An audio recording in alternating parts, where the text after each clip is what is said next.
Então vamos imaginar o seguinte aqui, gente. Imagina que eu tenho aqui, ó, um fibroblasto. E que esse fibroblasto ele vai produzir a matriz extracelular do tecido conjuntivo. E aí ele começa a produzir os seus componentes e lançar do lado extracelular. E aí ele lança um componente extremamente importante, ele lança alguns proteoglicanos e ele vai lançar o principal aqui, chamado de glicosaminoglicanos. Na hora que ele lança esse componente, o fibroblasto lança para o lado extracelular o glicosaminoglicano, que é o principal componente, é o primeiro componente praticamente que ele lança para o lado extracelular. Esse glicosaminoglicano, ele é um componente que nós chamamos de um componente sulfatado. Ele é um componente sulfatado.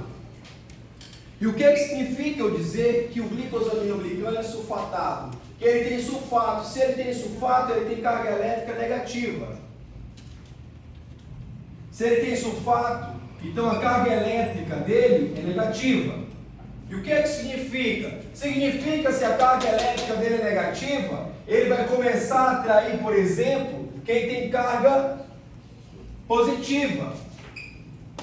Professor, na hora que ele atrair aqui, por exemplo, o sódio vai vir para essa região onde o fibroblasto está lançando os componentes.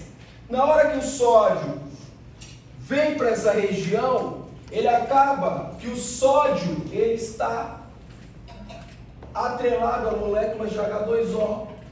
A água, ela acompanha o sódio. E junto com esse sódio, a água vem para essa região.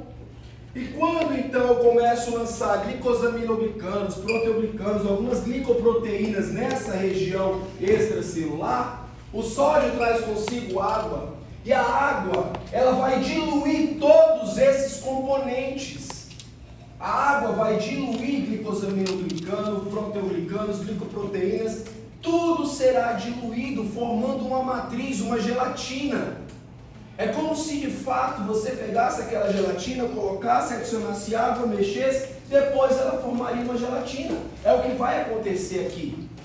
Eu lanço glicosaminoglicanos, proteoglicanos, glicoproteínas, vou lançando esses componentes do lado extracelular e por conta do glicosaminoglicano ser sulfatado e ter carga negativa, atrai muita água, é uma matriz extremamente hidratada.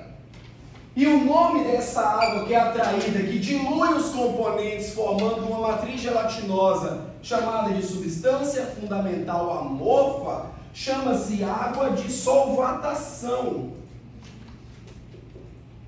A água de solvatação é a água que vai diluir os componentes e vai formar essa matriz gelatinosa.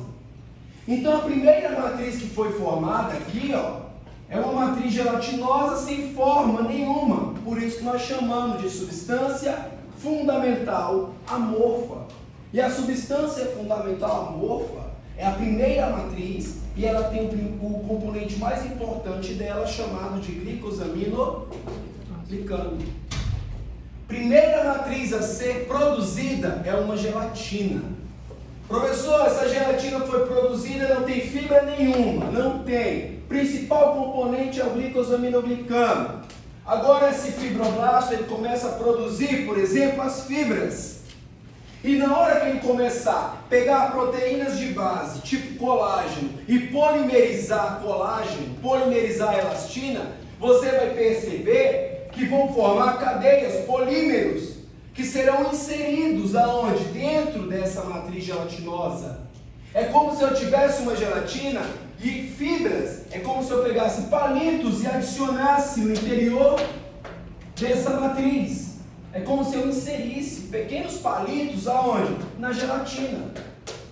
Quanto mais fibra eu inserir nessa camada gelatinosa aqui, nessa matriz gelatinosa, mais densidade ela vai ganhar. Por isso que quanto mais parte eu tiver gelatinosa, eu chamo o conjuntivo de frouxo. Se eu tiver muita fibra, eu vou chamar o conjuntivo de denso.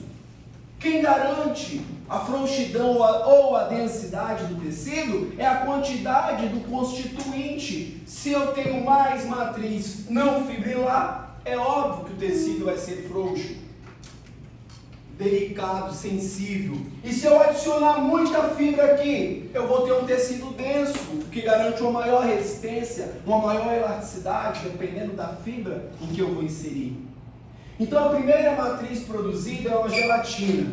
Depois eu começo a inserir fibras dentro dessa matriz. Na hora que eu inserir essas fibras, eu tenho a matriz fibrilar e a matriz não fibrilar. A soma das duas matrizes forma a matriz extracelular do tecido conjuntivo. Então a matriz do tecido conjuntivo se divide em duas. A primeira porção secretada é a matriz não fibrilar, chamada de substância fundamental amorfa, cujo principal componente glicosaminoglicano. Segunda matriz a ser produzida, matriz fibrilar, fibra de colágeno, fibras elásticas e fibras reticulares. 3 fibras são produzidas e são lançadas no interior da matriz não fibrilar, de acordo com a necessidade do órgão.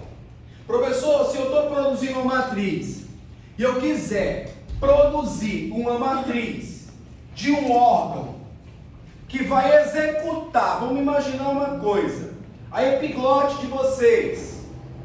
O que é epiglote? E aí, cadê a anatomia? Ainda não, né? A epiglote é aquela válvulazinha que você tem, quando você toma água, por exemplo, ela vai tapar o quê? O canal de ar, não é? Porque senão você broncoaspira a água. Então ela precisa ser flexível? Precisa ser flexível. Aí você acha que a epiglote, como sendo um órgão, todo órgão tem um tecido conjuntivo, imagina só, que se a epiglote é um órgão que executa a flexibilidade, você acha, eu tenho 3 tipos de fibra. Uma fibra que chama-se fibra colágeno. Quanto mais fibra de colágeno eu inserir nessa matriz, mais rígida vai ser a matriz. Quando o senhor falou que então vai ser de acordo com a necessidade que vai... Necessidade, eu vou adicionando o tipo de fibras. Tá. Por exemplo, eu preciso constituir o tecido conjuntivo que irá compor a epiglote. Epiglote, eu sei que ela executa uma função de válvula. Ela tem que ter flexibilidade. Eu posso adicionar, por exemplo, uma grande quantidade de fibras de colágeno aqui dentro. Se eu adicionar, eu vou fazer o que com a epiglote? Vou travar, ela vai ser engessada. Mas se eu adicionar aqui dentro uma quantidade de fibra de colágeno para garantir uma certa resistência para ela, mas eu adicionar muito mais fibras elásticas, por exemplo, eu garanto ou não com as fibras elásticas o processo de flexibilidade? O próprio nome fala, a fibra é elástica. Então vai depender também da localização, né? Localização, mas depende muito mais da função. Sim. Então eu preciso adicionar o quê? Fibras elásticas. Professor, eu preciso adicionar fibras de colágeno para ter resistência? É óbvio, todo órgão tem que ter resistência. Mas o que predomina aqui é resistência ou é flexibilidade? Então eu tenho que adicionar uma fibra a mais do que a outra. E a fibra que eu mais adiciono é a fibra elástica. Professor, eu quero compor aqui a artéria aorta. A artéria aorta é um órgão que precisa de flexibilidade, elasticidade? Precisa, e muito. Por que a artéria aorta precisa de flexibilidade? Porque o coração vai realizar a sua sístole ventricular chocando o sangue contra a parede de quem? Da artéria aorta. O que a artéria aorta vai fazer? Ela vai se distender e ela impulsiona o sangue para frente, para que eu tenha fluxo sanguíneo, para que o sangue percorra no nosso corpo. Então, quem executou a função de dar o pontapé inicial, que é o fluxo sanguíneo inicial, foi a distensibilidade da artéria aorta. Se ela tivesse muito colágeno e pouca fibra elástica, você acha que ela distenderia? O sangue ia bater e ele ia ficar. Ele ia bater e ficar. Ele tem que bater, se distender e ser impulsionado no sentido unidirecional. Para isso eu tenho que adicionar nessa matriz gelatinosa uma grande quantidade de fibras elásticas. Eu tenho fibra de colágeno aqui? É óbvio, a artéria aorta também precisa de resistência, mas ela precisa ter resistência, mas precisa ter muito mais flexibilidade. Então qual é a fibra que predomina? É a elástica. É como um balão. Agora, professor, eu quero constituir um tendão. Vamos constituir um tendão. O tendão, ele precisa ou não de muita resistência?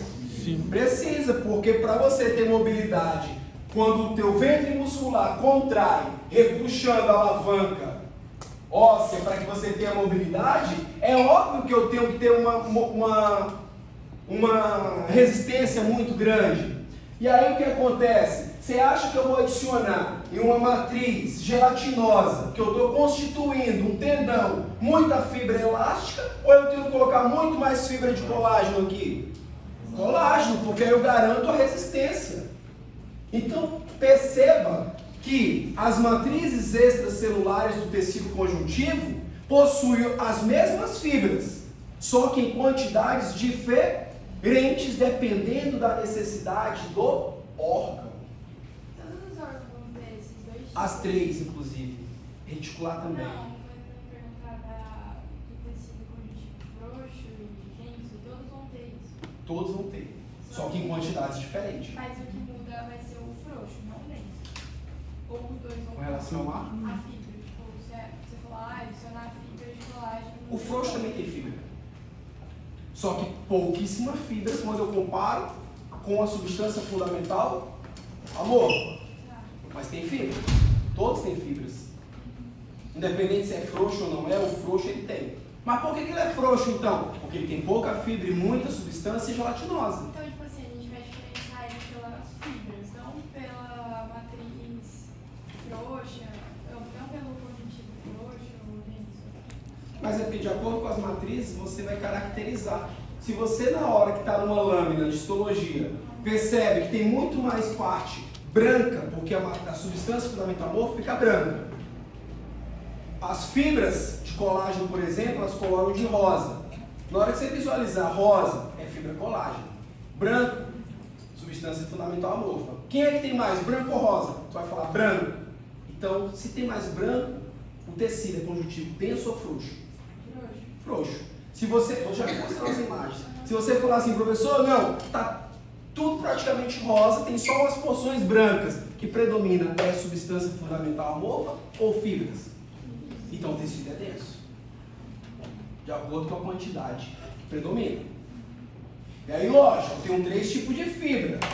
Todas as 3 estão em todos os órgãos, mas em quantidades diferentes. Fica claro isso na cabeça, em quantidades diferentes. Até aqui tudo certo? Então entende como que é uma matriz extracelular de tecido conjuntivo? Primeira porção que é produzida é uma gelatina. Depois eu vou inserindo quem? Fibras, de acordo com a necessidade do órgão. Professor, eu tenho um órgão, por exemplo, chamado de linfonodo. O linfonodo é um órgão linfóide. O baço é um órgão linfóide. O que é um órgão linfóide? Órgãos que em processo inflamatório, imunológico, eles vão estar atuando. É onde eu tenho uma grande concentração de células de defesa. É onde a minha corrente linfática faz o quê? A limpeza, as bactérias todas estão no tecido, vem pela corrente linfática via célula de defesa e eu levo para processar onde? Nos órgãos linfóides. E lá nesses órgãos linfóides, quando eu estou em processo inflamatório, processo imunológico, o que vocês sentem, por exemplo, quando estão com uma infecção, que vocês chamam de íngua? Não é verdade? Que você sente lá na virilha um caroço, algo inchado? Ou no centro? Nunca tiveram infecção na vida? As amígdalas nunca incharam? Embaixo da axila nunca inchou? Gente, nós temos vários linfonodos, nós temos vários gânglios linfáticos que eles vão inflamar durante o processo imunológico. Quando você visualiza que você está com linfadenopatia, tem vários pontos de inflamação, o teu linfonodo, ele dilata. Professor, se a inflamação for muito intensa, o linfonodo baço, ele vai dilatando, chega uma hora que ele vai fazer o quê? Se ele se dilatar muito? Se romper? Ele rompe, com toda certeza vai se romper. E por que ele não rompe então? Porque nós temos fibras reticulares. Fibras reticulares, gente, é como se fosse uma rede que está abraçando os órgãos. E aí, quando o teu órgão está sofrendo expansão, quem é que está servindo como uma barreira de contenção mecânica para que aquele órgão não se deforme? Fibras reticulares. Então as fibras reticulares, elas vão segurando o linfonodo. Quando o processo inflamatório cessa, o linfonodo retorna à sua forma normal. Então quem que manteve o formato do órgão original? Fibras reticulares. Por que tem que manter o formato do órgão de forma originária? Porque quando o órgão ele sofre deformação, se eu tenho alteração morfológica, eu tenho alteração na função. Se eu altero a morfologia,